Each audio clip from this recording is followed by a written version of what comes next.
After days of intensive efforts by high-ranking Israeli officials aimed at convincing the Trump administration to withhold an American military withdrawal from Israel's northern neighbor Syria, U.S. President Donald Trump announced his decision to end the U.S. military mission in the war-torn country, that despite the growing influence of both Russia and Iran in the region. After initially posting a statement alluding to his decision, President Trump released a televised announcement. We've been fighting for a long time in Syria. I've been president for almost 2 years, and we've really stepped it up. And we have won against ISIS. We've beaten them, and we've beaten them badly. We've taken back the land, and now it's time for our troops to come back home. So our boys, our young women, our men, they're all coming back, and they're coming back now. President Trump's decision to immediately withdraw the U.S. military from Syria was reportedly made in contrast to the recommendations of U.S. Secretary of Defense James Mattis and Pentagon officials. Some Pentagon officials voiced fear that the U.S.-backed SDF forces, which were Washington's key ally in the battle against the Islamic State, would now be left on their own to face hostilities from the triple threat of the Syrian army and the Islamic Republic's Revolutionary Guards to the south, Iranian-backed Shiite militias to the east, and the Turkish army to the north. Meanwhile, in Israel, Prime Minister Benjamin Netanyahu said following the announcement that President Trump informed him of the decision a couple of days ago, and that Secretary of State Mike Pompeo followed up on the developments pertaining to the decision. While the Israeli leader was clearly unhappy by the American decision, he underscored that Israel will study the consequences of the U.S. withdrawal. Furthermore, he noted that the Trump administration assured him that they have alternative ways to preserve Washington's influence in the area. אני שוחחתי שלשום עם נשיא ארצות הברית דונלד טראמפ, ואתמול עם מזכיר המדינה האמריקני מייק פומפאו. הממשל האמריקני אמר לי שזוהי כוונת הנשיא להוציא את כוחותיהם מסוריה. הם גם הבהירו שיש להם דרכים אחרות להביא לידי ביטוי את השפעתם בזירה. זוהי כמובן החלטה אמריקנית.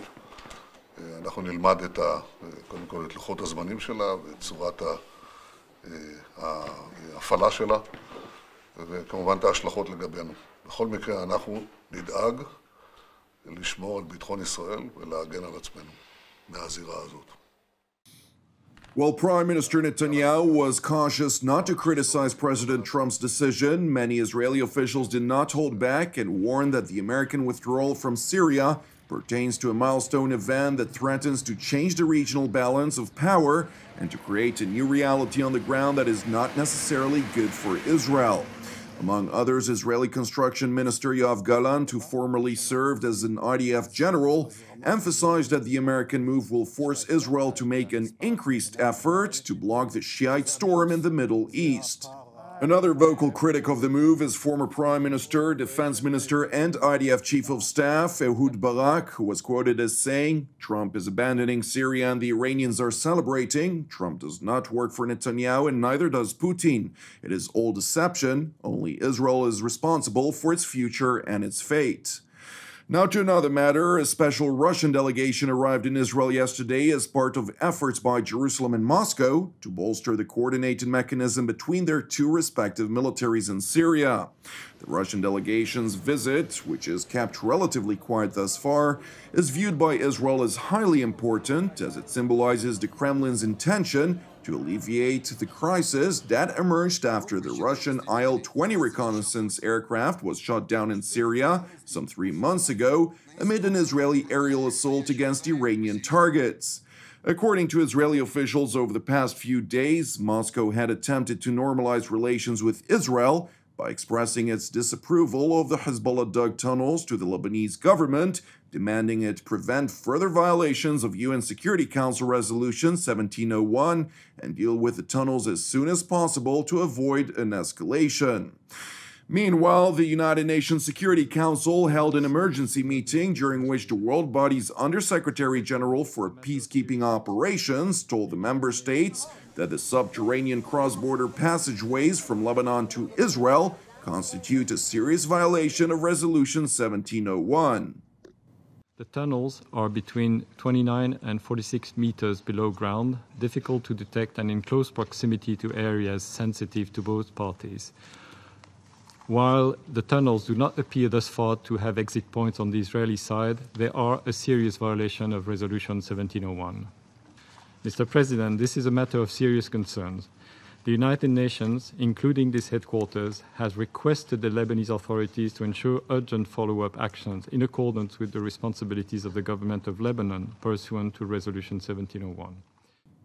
In response to the allegations voiced by the Undersecretary General, the Lebanese ambassador to the United Nations, Amal Moudalali, stressed that Beirut has taken the issue of the tunnels very seriously and has said loud and clear that it is not interested in a new conflict and reiterated her country's commitment to Resolution 1701. Today, we are witnessing another volatile situation concerning the tunnels. And Lebanon took this issue very seriously and has said loudly and clearly and on the highest level that it's not interested in a conflict, in a new conflict. Indeed, President Michel Aoun, immediately after the news came out, reaffirmed unequivocally Lebanon's commitment to Resolution 1701 in letter and its entirety. This commitment is not rhetoric, and these are not mere words, because this commitment is in the interest of my country and my people. Ambassador Moudalali refrained from condemning Hezbollah and Iran for their cynical use of Lebanese territory to conduct offensive measures with the ultimate goal of confronting the Jewish state. Instead, the Lebanese diplomat took the opportunity to condemn Israel for violating Lebanese airspace as part of Jerusalem's declared efforts to preempt Iranian attempts to arm its Lebanese proxy